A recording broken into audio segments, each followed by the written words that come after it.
వసుధతో పండు ఏడుస్తూ ఇలా చెప్తూ ఉంటాడు. వెళ్ళండమ్మా వెళ్ళండి, అందరి ముందు లక్ష్మమ్మ పరువు తీయండి. అయినా లక్ష్మమ్మ తప్పు చేసింది కదా, గుండెల మీద తాళిని మోస్తూ చెప్పలేనంత బాధని భరిస్తూ తను ఎన్నో ఎన్నో అవంతరాలని ఎదుర్కొంటున్న లక్ష్మమ్మకి ఇది తగిన శాస్త్రి జరగాల్సిందే. మీరన్నట్టుగానే అలాగే చేయండమ్మా, లక్ష్మమ్మకి అన్యాయం చేయండి. మీరు అనుకున్నట్టుగానే తనకి ఏమైనా కానివ్వండి, తన గురించి ఆలోచించకండి. తను ఎందుకు ఇలా చేసింది, ఎందుకు మనసులో మాటని దాచిపెట్టుకుంది, ఇవన్నీ అసలు ఏం తెలుసుకోకుండానే తన గురించి మొత్తం అంతా గొడవ చేసేయండి అని అంటూ చెప్తూ ఉంటాడు పండు. ఆ మాట వినేసరికి వసుధ అసలు ఏంటి పండు చెప్పు అని అంటూ అడగటంతో అప్పుడు లక్ష్మి అంటుంది, వద్దు పండు ఏం చెప్పొద్దు అంటే, నేను చెప్తాను లక్ష్మమ్మ, మీరు వద్దని చెప్పినా నేను వినను, నేను చెప్పాల్సింది నేను చెప్తాను అనేసి పండు ఇలా చెప్తాడు. అది నేను చెప్పేది ఏంటంటే అమ్మ అనేసి మొత్తం చెప్తాడు. లక్ష్మికి విహారికి పెళ్ళి ఎలా జరిగింది, ప్రకాష్ వెళ్ళటం, ప్రకాష్ వాళ్ళతో మాట్లాడటం, తర్వాత విహారిని ఇరికించేసి విహారికి లక్ష్మికి పెళ్లి జరిగేలా చేయటం, ఆ తర్వాత లక్ష్మి సిటీ వచ్చిన తర్వాత విహారి లక్ష్మిని వదిలేసి ఇంకా ఇంటికి రావటం, లక్ష్మి ఇంట్లోకి ఎంటర్ అవ్వటం, ఆ తర్వాత ఇంకా లక్ష్మి ఇలా కష్టాలు పడుతూ ఉండటం, విహారి చాలా బాధపడుతూ ఉండటం అన్నీ మొత్తం చెప్పేస్తూ ఉంటాడు. అవన్నీ వింటూ వసుధ షాక్ అయిపోతుంది. ఇంకా అప్పుడే లక్ష్మి ఏడుస్తూ చూస్తూ ఉంటుంది. ఇంకా అప్పుడే విహారి ఇలా చేశాడు, విహారి బాబుకి కూడా ఇప్పుడు ఈ పెళ్ళి అటు ఇటా అని చెప్పి అర్థం కాక ఇప్పుడు ఈ పెళ్ళికి ఒప్పుకున్నాడే తప్ప విహారి బాబు కూడా మనస్ఫూర్తిగా ఒప్పుకోలేదు. లక్ష్మమ్మ అన్నీ చూస్తూ కూడా తను ఈ ఫ్యామిలీ సంతోషంగా కుటుంబం ఉండాలి అని చెప్పేసి మీ కుటుంబం కోసం ఆలోచించి తన జీవితం నాశనం అయినా పర్వాలేదు కానీ తనతో పెళ్లి జరగాలని చెప్పి సహస్రమ్మతో విహారి బాబుకి పెళ్లి జరగాలని తను గట్టిగా నిర్ణయం తీసుకొని ఇప్పుడు ఇంత బాధని దిగమిక్కుని ఇక్కడ ఏడుస్తూ నించుందమ్మా అని ఏంటో చెప్పగానే వసుధ బాధపడుతూ లక్ష్మికి దగ్గరగా వెళ్ళి ఇలా అంటుంది, లక్ష్మి నీ మనసులో బాధని ఇంత పెట్టుకొని మాతో ఇలా సంతోషంగా తిరుగుతున్నావా, అయినా నేను ఇన్ని మాటలు అంటున్నా, ఇన్ని మాటలు పడుతూ అసలు ఏమాత్రం ఆలోచన లేకుండా ఇలా ఎలా ఉండగలుగుతున్నావు లక్ష్మి, అసలు ఇదంతా జరిగింది చెప్పుకోవాలి కదా లక్ష్మి, చెప్తేనే కదా తెలుస్తుంది, లేకపోతే మాకెళ్ళి తెలుస్తుంది లక్ష్మి, అయినా ఈ విషయం నాకు ఇప్పుడు తెలిసింది, నేను దీన్ని ఊరికే వదిలిపెట్టను, ఈ విషయం గురించి వెళ్తాను, అందరికీ చెప్తాను అనేసి చెప్పేసరికి ఒక్కసారిగా లక్ష్మి వద్దమ్మా వెళ్ళొద్దు చెప్పొద్దు అని అంటే, అలా ఎలా చెప్పకుండా ఉంటాం లక్ష్మి, వెళ్ళి అందరికీ చెప్తాను, అక్కడ అందరికీ తెలిసిందంటే ఈ పెళ్ళి ఆగిపోతుంది,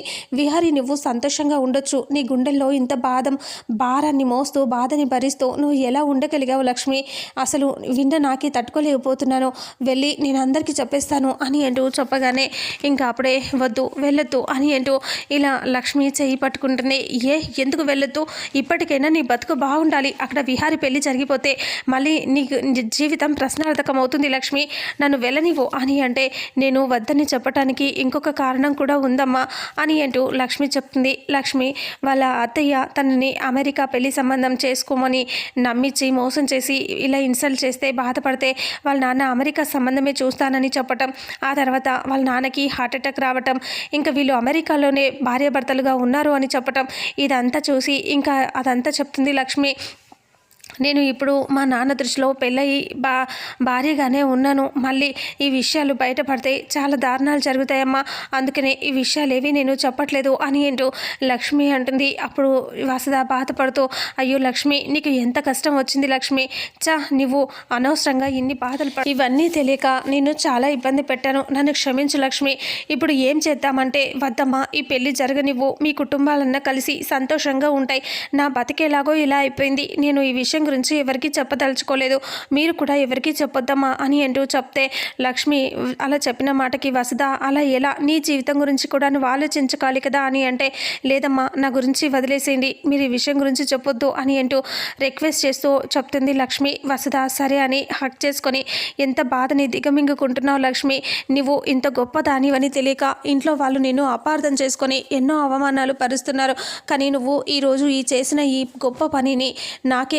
నాకే చాలా సంతోషంగా ఉంది, నువ్వు ఇంత గొప్ప త్యాగశీలిలాగా చేస్తున్నావు, నాకైతే ఆశ్చర్యంగా కూడా ఉంది లక్ష్మి, భర్తను వదిలేసుకోవటం అంత మామూలు విషయం కాదు, నీ జీవితాన్ని పనంగా పెట్టావు నువ్వు అనేసి ఇలా హక్ చేసుకుని ప్రేమగా మాట్లాడి అక్కడి నుంచి వసుధ వెళ్ళిపోతుంది. అప్పుడు లక్ష్మి ఏడుస్తూ నిలబడి ఉంటుంది, పండు కూడా బాధపడుతూ ఉంటాడు. ఆ తర్వాత ఇంకా అప్పుడే అక్కడి నుంచి ఆదికేశవులు ఇక్కడి విహారి ఈ ఇంటి దగ్గరికి వచ్చేస్తూ ఉంటాడు.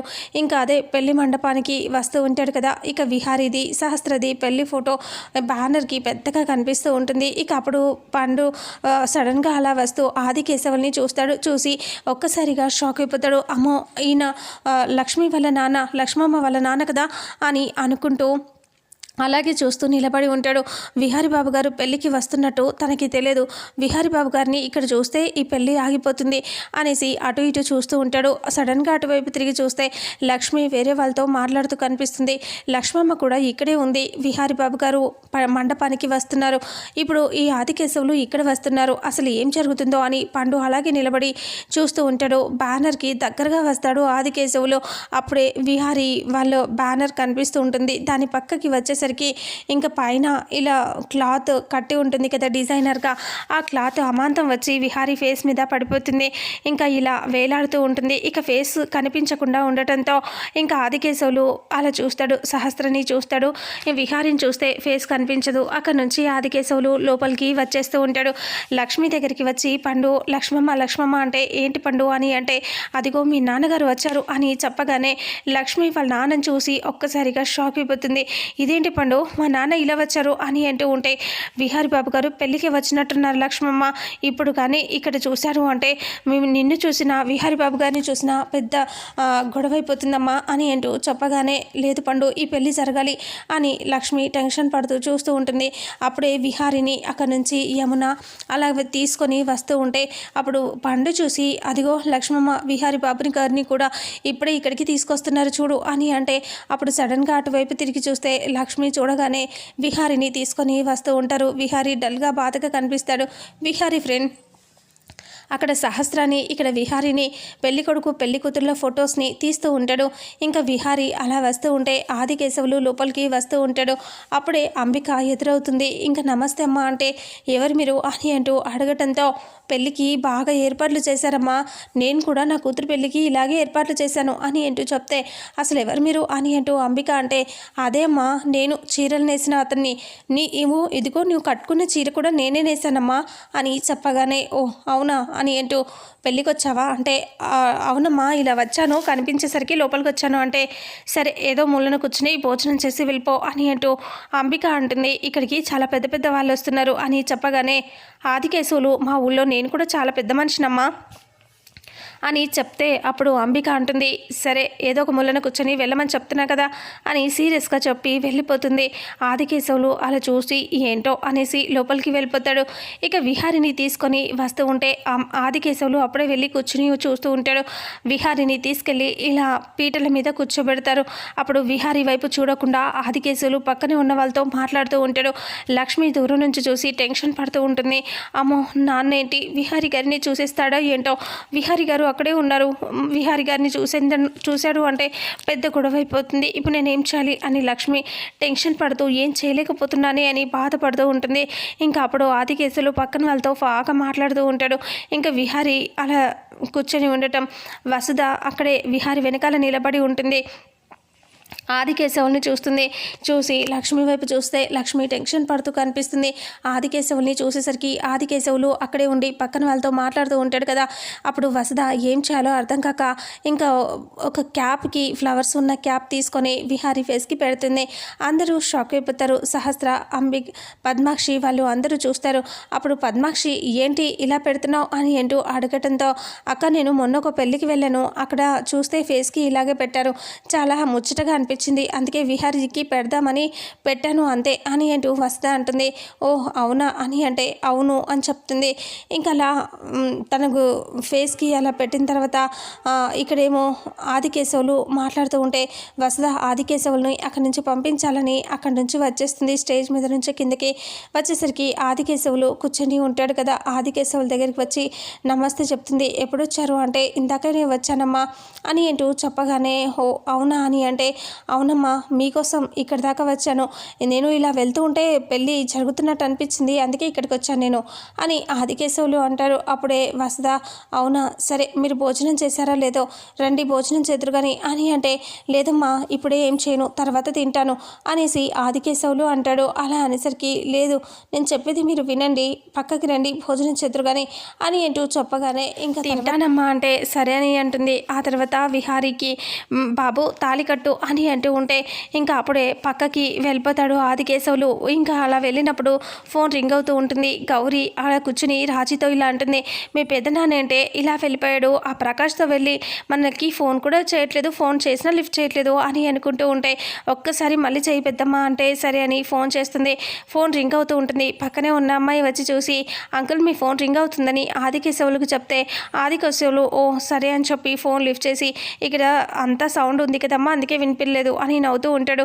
అప్పుడే ఆదికేశవులు ఫోన్ లిఫ్ట్ చేసి హలో అని అంటే ఏంటండి మీరు ఎప్పుడని వెళ్ళారు, ఇప్పటిదాకా రారేంటి మీరు అని అంటూ ఉంటే అది ఇక్కడ ఒక పెళ్ళికి వచ్చానే అని చెప్తే అప్పుడు గౌరీ అంటుంది అదేంటి మీరు వెళ్ళింది నిశ్చితార్థానికి కదా అంటే లేదు ఆ బాబు నన్ను ఇలా రోడ్డు మీద వదిలేసి వెళ్ళాడు అని చెప్తే అవునా రోడ్డు మీద అలా ఇలా వదిలేసి వెళ్ళిపోతాడు, అయినా ఈరోజు పెళ్ళేంటండి, ఈరోజు మంచి ముహూర్తాలే లేవు దుర్ముహూర్తాలు ఉన్నాయని అని గౌరీ చెప్తే అవునా దుర్ముహూర్తాల మరి ఇక్కడ పెళ్ళి జరిగిపోతుందే అంటే వెళ్ళండి ఈ పెళ్ళిలో మంచిది కాదు, ఇప్పుడు తాళి కట్టిన అబ్బాయికి ప్రాణగండం కూడా ఉండొచ్చు, వెళ్ళి పెళ్ళిని ఆపండి అని గౌరీ చెప్తే అప్పుడు ఆదికేశవులు మన మాట వింటారావే వినరు వాళ్ళ ఇష్టంలే అని అంటూ ఉంటే వద్దండి వెళ్ళి చెప్పండి పెళ్ళి మంచిది కాదు చేయకూడదు మంచిది కాదని చెప్పండి అని అంటే ఆదికేశవులు సరే అని ఫోన్ పెట్టేసి పరిగెత్తుకొని వచ్చేస్తూ ఉంటాడు.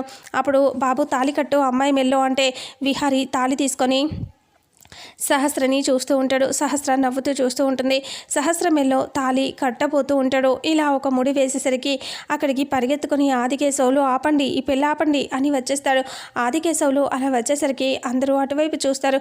చూసేసరికి ఆదికేశవులు ఇలా అంటాడు ఈ పెళ్ళి ఆపండి అంటే ఎందుకు ఆపమని చెప్తున్నావు అని గట్టిగా అరిస్తే ఎందుకంటే ఈ పెళ్ళికి ఇప్పుడు ముహూర్తాలే లేవు అన్ని దుర్ముహూర్తాలే, అలాంటిది ఈ సమయంలో ఈ పెళ్ళి జరగటం మంచిది కాదు, ఈ పెళ్ళిని ఆపేసేయండి అని అంటే అప్పుడు లక్ష్మి కంగారు పడుతూ అయ్యో నాన్న ఎందుకు ఆపమంటున్నాడు అని అనుకుంటూ చూస్తూ ఉంటుంది. ఇంకా అప్పుడే పంతులు గారికి చెప్తూ ఆపండి అని అంటే అప్పుడు పంతులు గారు మీరు చెప్పండి ఈ ముహూర్తం బాలేదా అని విహారి వాళ్ళ నాన్నమ్మ అడిగితే బాగుందమ్మా బ్రహ్మాండమైన ముహూర్తం అని అంటే అవునా నీకు మన పిచ్చా ముహూర్తం ఉందని పంతులు గారు చెప్తున్నారు కదా అంటే పద్మాక్షి అంటుంది గట్టిగా అరుస్తూ వెళ్ళిపో నువ్వేదో చీరలు నేసావని పెళ్ళికి వచ్చి తినిపోవాలి కానీ ఇలా గొడవ చేస్తావా వెళ్ళు అని అంటూ ఉంటే లేదు ఒక చూస్తూ ఒక మంచి అమ్మాయి జీవితాన్ని నేను నాశనం చేయదలుచుకోలేదు, ఆ అమ్మాయికి మంచిగా ఉండాలి అంటే ఈ పెళ్ళి జరగకూడదు అని అంటూ చెప్తూ ఉంటాడు. ఆదికేశవులు పక్క నుంచి సహస్ర చూస్తూ ఏడుస్తూ బాధపడుతూ ఉంటుంది. ఇంకా విహారి అలాగే చూస్తూ ఉంటాడు. నేను చెప్పినట్టు వినండి నా మాట నమ్మండి పెళ్ళి మంచిది కాదు అని అంటూ ఉంటే ఇంకా అప్పుడే వాళ్ళకి ఏం చేయాలో అర్థం కాక అలా అందరూ చూస్తూ ఉంటారు. ఇక నేను చెప్పేది నిజమనండి పెళ్ళి ఆపటమే మంచిది కాదు అని అంటూ ఆదికేశవులు చెప్పేసరికి ఇంకా ఆదికేశవులను వీని బయటికి లాగిపడేయండి అనేసి పద్మాక్షి చెప్తే ఇక ఆదికేశవులను అటో పక్క పట్టుకొని పద అని గెంటేయడానికి ట్రై చేస్తూ ఉంటే లక్ష్మి చూసి బాధపడుతూ మా నాన్నని నా కళ్ళ ముందే లాగేస్తున్నారు నేనేం చేయలేకపోతున్నాను అని లక్ష్మి బాధపడుతూ ఉంటుంది. ఇంకా అప్పుడు ఆదికేశవుల్ని పద అని చెప్పి అరుస్తూ ఉంటే ఇంకా ఆదికేశవులు ఇలా అంటాడు చూడండమ్మా మీరు నన్ను గెంటేసినా నాకు బాధ లేదు కానీ ఆ అమ్మాయి జీవితం నాశనం అవ్వకూడదు అని చెప్తున్నాను, ఈరోజు మంచిది కాదమ్మా అని చెప్తూ ఉంటాడు ఆదికేశవులు.